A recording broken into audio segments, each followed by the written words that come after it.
Polychlorinated biphenyls, or PCBs, are toxic and persistent pollutants. Under the Stockholm Convention, countries have committed to eliminate their production and use, and to ensure their environmentally sound waste management. The challenges to achieve this are not only technical, but also financial. Eliminating PCBs protects human health, modernizes power systems, and supports climate and development goals. But the work requires sustained resources, from disposal and transformer replacement to infrastructure, training, and long-term monitoring. All these measures need financing. The scale of the task of PCB management is significant. The most recent assessment of the funding needed to implement the Stockholm Convention for the 2026 to 2030 period indicates that eliminating PCBs alone will require $3.47 billion. Disposal costs can exceed $2,000 or $3,000 per ton domestically, or over $5,000 if exported for disposal in another country. Moreover, the cost of the replacement of equipment, for example a transformer, is even higher. Meeting these needs demands a range of financing approaches. Creating an enabling environment is the foundation for sustainable financing. It requires robust regulatory frameworks that clearly define institutional roles, reliable information systems, and effective coordination among key stakeholders, including environment, energy, finance authorities, as well as other relevant stakeholders. Such an environment builds the confidence of donors, banks, and investors to engage and contribute to long-term, sustainable outcomes.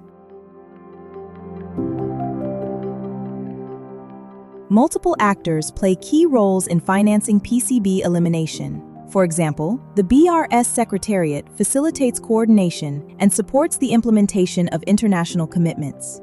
The Global Environment Facility, donors, and development banks provide financial resources. Implementing agencies support project design and delivery. At national level, national authorities and focal points define priorities and implementation. Strong coordination and cooperation among all these actors are essential and can be materialized in a number of different ways, such as jointly designed activities, co-financing arrangements, and memoranda of understanding. To address the financing challenge, the current policy framework promotes an integrated approach with three key elements: mainstreaming PCBs elimination into national plans and budgets, mobilizing dedicated external financing through mechanisms such as the Global Environment Facility and development banks, and engaging industry, including utilities and private companies, to invest in replacement and the safe disposal of PCB waste. The Global Environment Facility serves as the principal financial mechanism of the Stockholm Convention. It supports countries in meeting their commitments, including through targeted funding for the sound management and elimination of PCBs. GEF resources enable governments to develop comprehensive inventories, strengthen regulatory and institutional frameworks, and implement projects for the safe management and disposal of PCBs. Whether through GEF resources or other funding mechanisms, any financing journey begins with data. Updated and reliable PCB inventories are the foundation and the prerequisite for accessing further financial support. Countries can update national implementation plans, which may include PCB inventories, through GEF-supported projects. Reliable data, including from the private sector, opens the door to financing for the environmentally sound management of PCBs. Yet, this is just one step of the financing journey. Mainstreaming ensures that PCB management is integrated into national development and energy priorities. Dedicated external financing from the GEF, multilateral and bilateral donors, and development banks provides essential grant and concessional resources needed to take action. By combining these instruments through blended approaches, countries can plan strategically and attract long-term investments. Industry engagement is the third pillar of the integrated approach.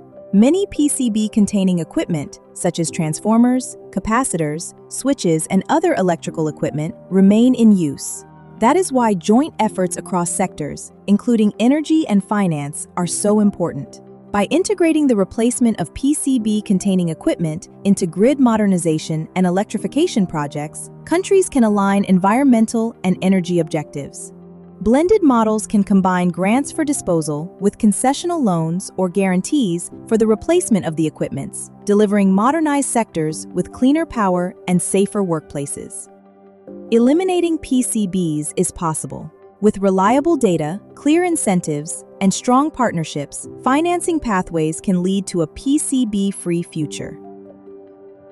Together, we can protect human health, modernize infrastructure, and achieve the goals of the Stockholm Convention.